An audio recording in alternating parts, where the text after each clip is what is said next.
وہ لوگوں کو ان کی خدمت کرنے کے لیے نہیں اقتدار میں آتے. وہ ریلوے کو کیوں بہتر ریلوے بنائیں گے؟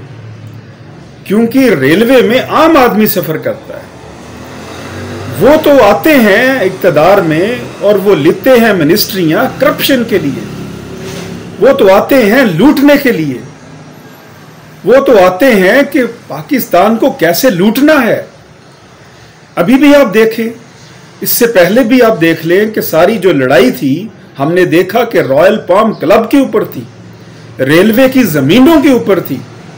جب منسٹر آپ کے ریلوے کی زمینیں ہڑپ کرنے کے لیے ساری لڑائی لڑیں گے, جب آپ کے منسٹر جو ہے وہ ان کو غریب بستیوں کو گرانے کے لیے لڑیں گے, جب ان کو یہ نظر آئے گا کہ پاکستان ریلوے کی زمین جتنی ہے اس کو ہڑپ کیسے کرنا ہے, اس کو کھانا کیسے ہے, اس کے جو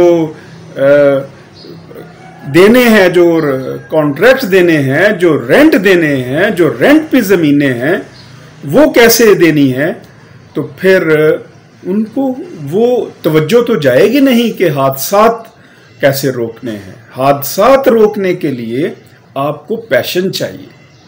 حادثات روکنے کے لیے آپ کے اندر خدمت کا جذبہ چاہیے.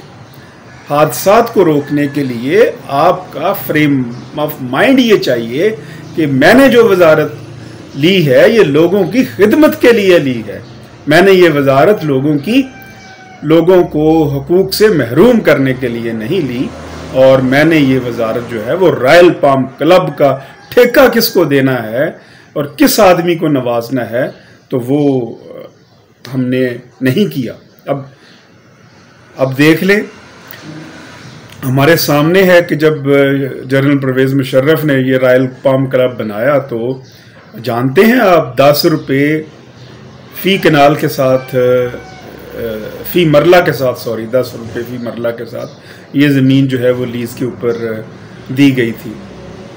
کہاں گئی وہ اتنی پریشیس لینڈ؟ اور جب گزشتہ حکومت تھی تو اس وقت بھی انہوں نے اسی کو, جس کو اپنے من پسند افراد کو ٹھیکہ دینے کے لیے یہ اس پہ لڑائی کی گئی. ابھی بھی آپ ریلوے میں جائیں, آپ جانتے ہیں کہ پاکستان ریلوے میں جو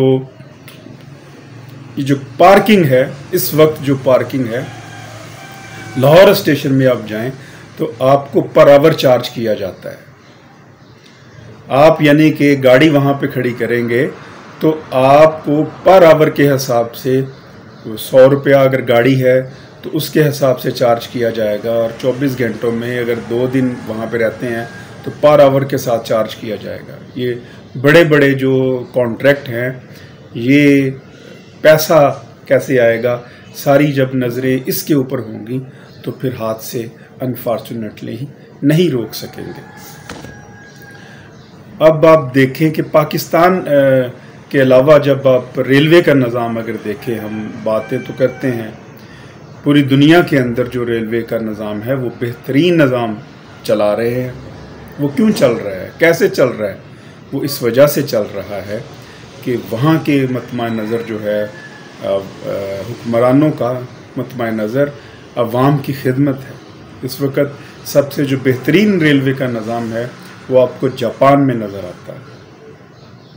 سعودی عرب میں بھی اب جو چین نے ریلوے کا نظام بلڈ کیا ہے, 200 تقریباً 50 کلومیٹر فی گھنٹہ کی رفتار سے ٹرین چلتی ہے جو مکہ سے مدینہ کی طرف جاتی ہے.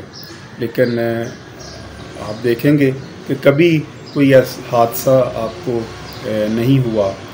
جاپان کے اندر 500 میل فی گھنٹہ کی رفتار سے ٹرین چلتی ہے, لیکن کبھی کوئی حادثہ ہمیں دیکھنے سننے کو نہیں ملتا. لندن کے اندر, آپ یورپ کے اندر ٹرین میں آپ کو منسٹر سفر کرتے ہوئے نظر آئیں گے, اور جو ہے وہ کبھی کوئی حادثہ ہمیں دیکھنے کو نہیں ملتا.